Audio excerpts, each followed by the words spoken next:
Hello children, I am Mansi, your English educator. Today I will explain you the first chapter of class 5 and the name of this chapter is How Beautiful is the Rain मतलब बारिश कितनी खूबसूरत होती है. This poem is about rain. Do you like rain? Everyone likes rain. Uh, Firstly, we are doing this 5E engage. After that, I am explaining you the whole poem. Let's get started.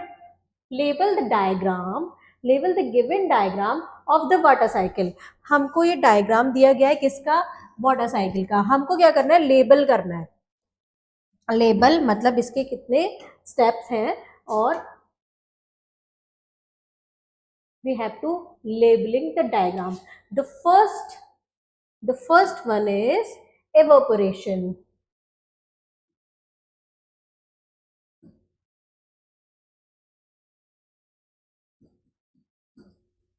And the second label is conception. And the third one is precipitation.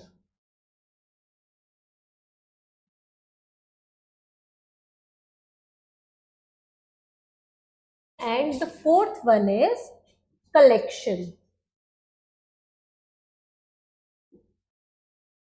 This is the diagram of the water cycle.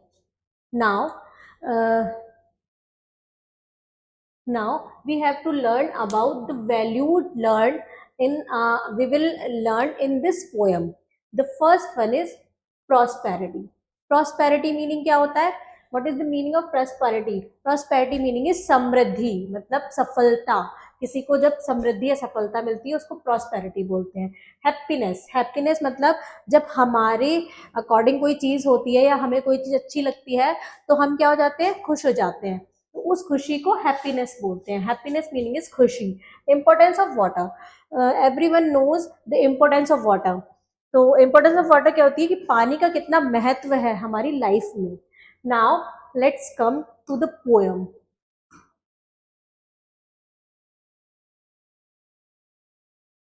And the poem is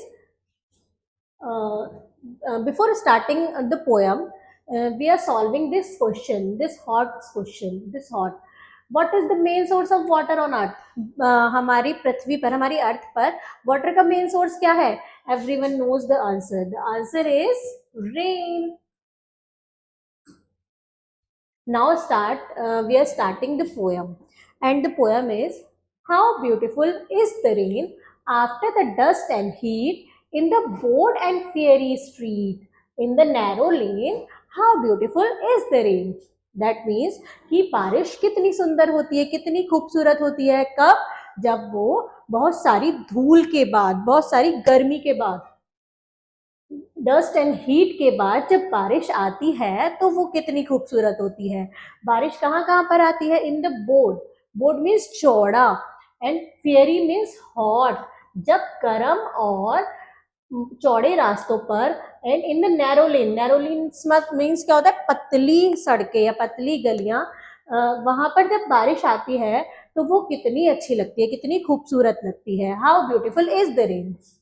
The next stanza is how it clutters along the roof like the tramps of hoops, how it gushes and struggles out from the throat of overflowing spout, across the window pane it pours and pours. That means how it clatter. What is the meaning of clatter? Clatter means when two things hit together. मतलब जब दो चीजें आपस में टकराती हैं उनसे जो आवाज आती है उसको क्लैटर बोलते हैं. तो कैसी आवाज आती है? जब रेन रूफ से, हमारी छत से टकराती है तो उसकी आवाज कैसी होती है? Like the tramps of hoops. मतलब जब एनिमल्स के चलने में जो पैरों की आवाज आती है उसकी आवाज कैसी होती है? जो हमारी छत पर बारिश जो पड़ रही होती है उसकी आवाज जैसे. How it gushes and struggle out. मतलब उसको कितना जल्दी जल्दी और कितना स्ट्रगल करना पड़ता है. कब? बारिश को कब स्ट्रगल करना पड़ता है? From the throat of overflowing spout. Spout means जब जैसे छत पर पानी भर जाता है तो साइड में पाइप्स होते हैं, पानी को वहां से फ्लो करके जाना पड़ता है. तो वो उस पतले से पाइप में से फ्लो करके जाता है। इतना सारा पानी इस छोटे से पाइप में से फ्लो करके जाना पड़ेगा उसको, तो उसको कितनी मुश्किल होगी, कितना स्ट्रगल करना पड़ेगा, क्योंकि बहुत सारा पानी इकट्ठा हो जाता है, धीरे धीरे तो उसमें जाता है, तो उसको कितनी स्ट्रगल करनी पड़ती है। Across the window pane it pores and pores. जब हम अपनी विंडो से देखते हैं, अपनी विंडो से बारिश को देखते हैं, तो वो क्या होता है, वो गिरती चली जाती है, गिरती चली जाती है। और कैसे गिरती है,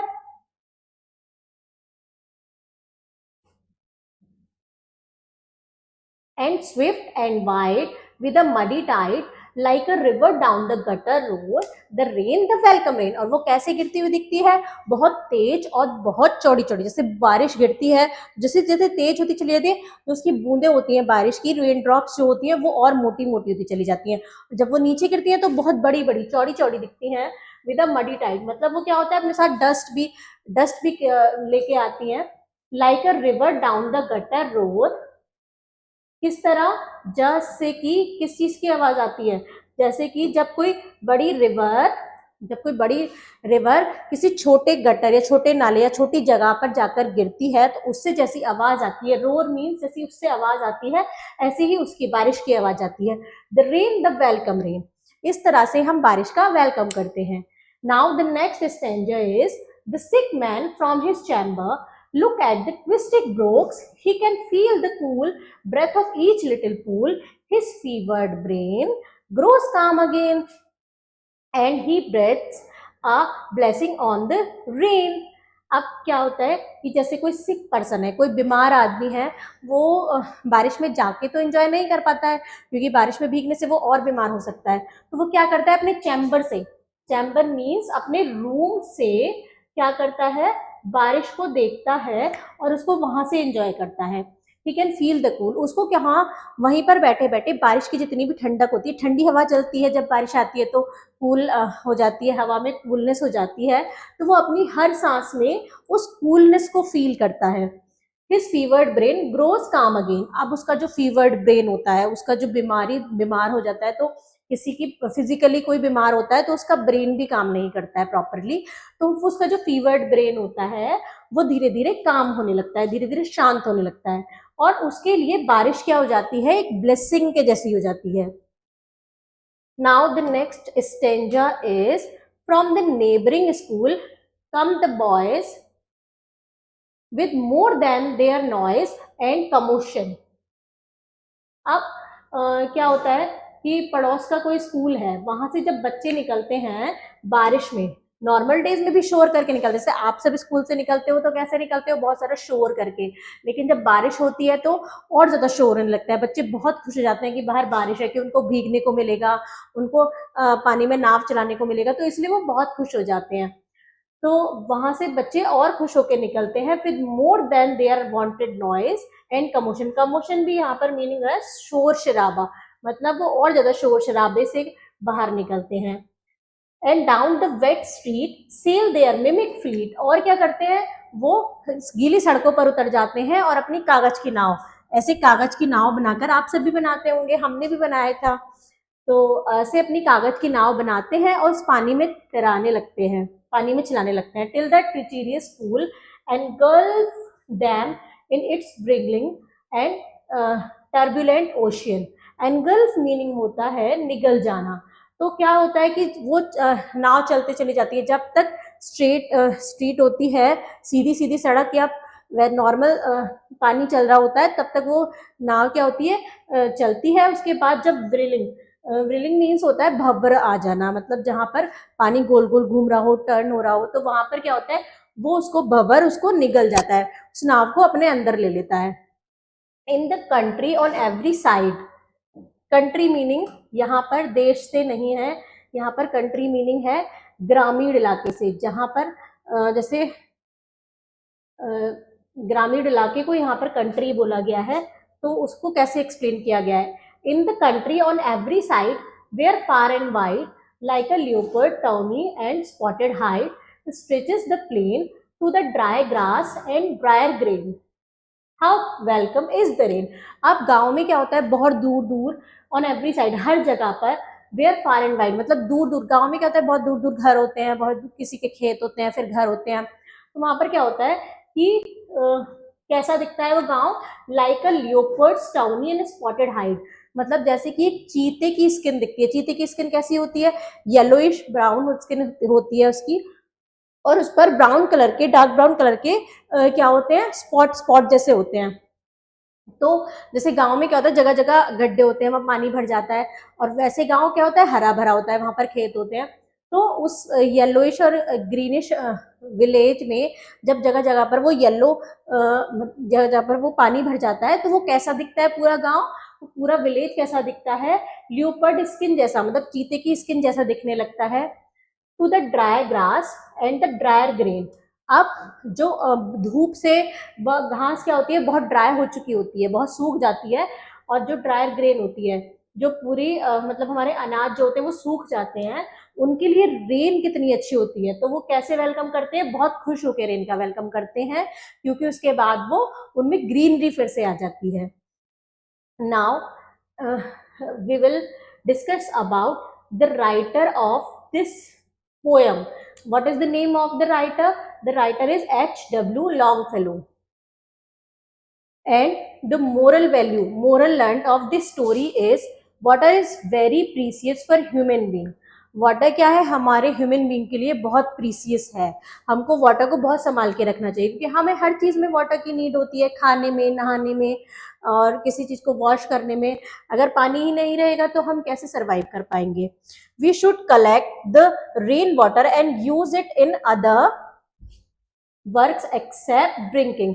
हमको क्या करना चाहिए? जो रेन से वाटर आता है, जो बारिश से पानी आता है, उसको कलेक्ट करके रख लेना चाहिए, और हमको उसको अदर वर्क में यूज करना चाहिए।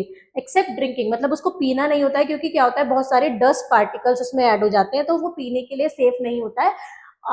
अदर देन हम उसको किसी और चीज में यूज कर सकते हैं, like like washing and like planting the trees or anything else.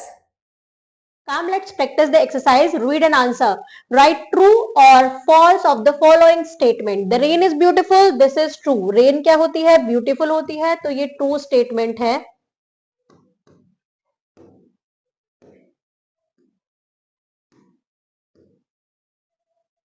The next is the streets are narrow. This is false. The lane is broad. The lane is broad. This is also false. Rain falls like a tramp of hoof. This is true. The river roar down the gutter. This is also a true statement. Now come to the next one. Answer the following question. How does the rain look after dust and heat? Rain कैसी दिखती है after dust और heat? तो हम क्या लिखेंगे इसका answer? The rain looks so beautiful.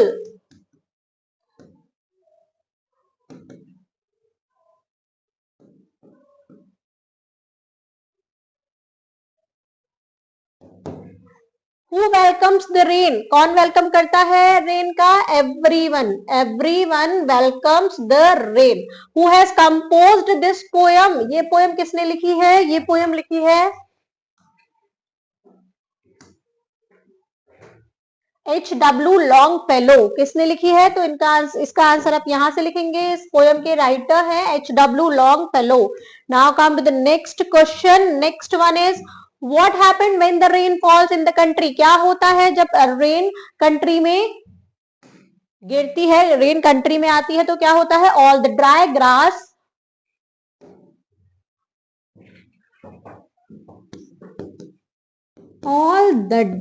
grass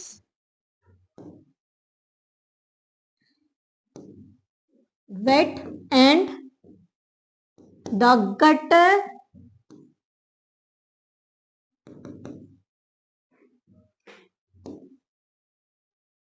full with water या fill with water. Now come to the next. Next is beyond the text. The first one is vocabulary. Write rhyming words for the following. इनके rhyming words लिखने हैं. जैसे rain का होता है gain, heat, beat, roof, hoof, out, spout, pour, shore, white, tide, boy, toy, plain, grain. ये क्या है? ये सब इनके राइमिंग वर्ड्स हैं. Now match the words to their opposite. इनके अपोजिट वर्ड से इनको मैच करना है. ब्यूटीफुल क्या हो जाएगा? अगली. हीट का cold, after, before, narrow, broad, out, in, blessing, curse. Now come to the next one. Next, write down the synonyms of the following words choosing from the poem. ये कुछ word हैं जो हमें पोएम में दिए गए हैं, उनके synonyms लिखने हैं. The first word is hot. Hot का synonyms है fever, brain, gutter, room, chamber, stream, brooks. Next is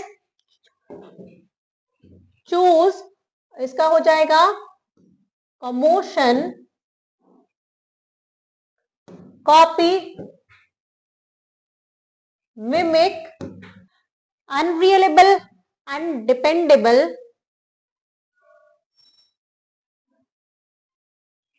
violent, turbulent. Now the next is crossroad. Scientists study the amount of rain that falls each month in order to observe pattern. Scientists ने study की amount of rain के बारे में जो हर month किसी order में किसी pattern में गिरती है होती है. Use the rainfall total for each month to fill in the chart. आपको क्या करनी है? रेनफॉल टोटल को रीड करना है. एक मंथ में जितनी रेन होती है उसके अकॉर्डिंग ये फिल करना है. Check out the correct number of the boxes for each month. यहां पर हमें करेक्ट नंबर चूज करना है बॉक्स से. जैसे जनवरी में 3 इंच, फरवरी में 2 इंच, मार्च में 5 इंच, अप्रैल में 4 इंच, मई में 4, जून में 2 इंच, जुलाई में 2 इंच, अगस्त में 3 इंच, सितंबर में 1 इंच, अक्टूबर में 2 इंच, नवंबर में 4 इंच, दिसंबर में 2 इंच. तो ये कुछ इंचेस दे रखे हैं 1 2 3 4 5 6. तो यहाँ पर हम लिखेंगे जनवरी में. तो ये सिंगल पेज पर नहीं दिख रहा है, इसको मैं छोटा करके आपको सॉल्व करके बताती हूँ. जनवरी में 3 इंच तो 1 2 3, फरवरी में 2 1 2, मार्च में 5 1 2 3 4 5, अप्रैल में 4 1 2 3 4, मई में भी 4 1 2 3 4, जून में 2, जुलाई में 2, अगस्त में 3, सितंबर में 1, अक्टूबर में 2, नवंबर में 1 2 3 4, दिसंबर में 2. तो इस टाइप से हमने चार्ट को फिल किया. Rainfall in inches. तो टोटल आपको अमाउंट इसका टोटल करके बताना है. 3 और 2 5, 5 और 5 10, 4 14, 18, 19 20, 22, 22 and 3 25, 26, 27, 28, 29, 30, 31, 32, 33, 34. टोटल कितना? 34 inch. Now the next is life skill. Life skill is what is present all around us. हमारे चारों तरफ क्या प्रेजेंट है? वाटर, एयर, सॉइल या सैंड. हमारे चारों तरफ एयर प्रेजेंट है all around us. Air is present all around us. Thank you students.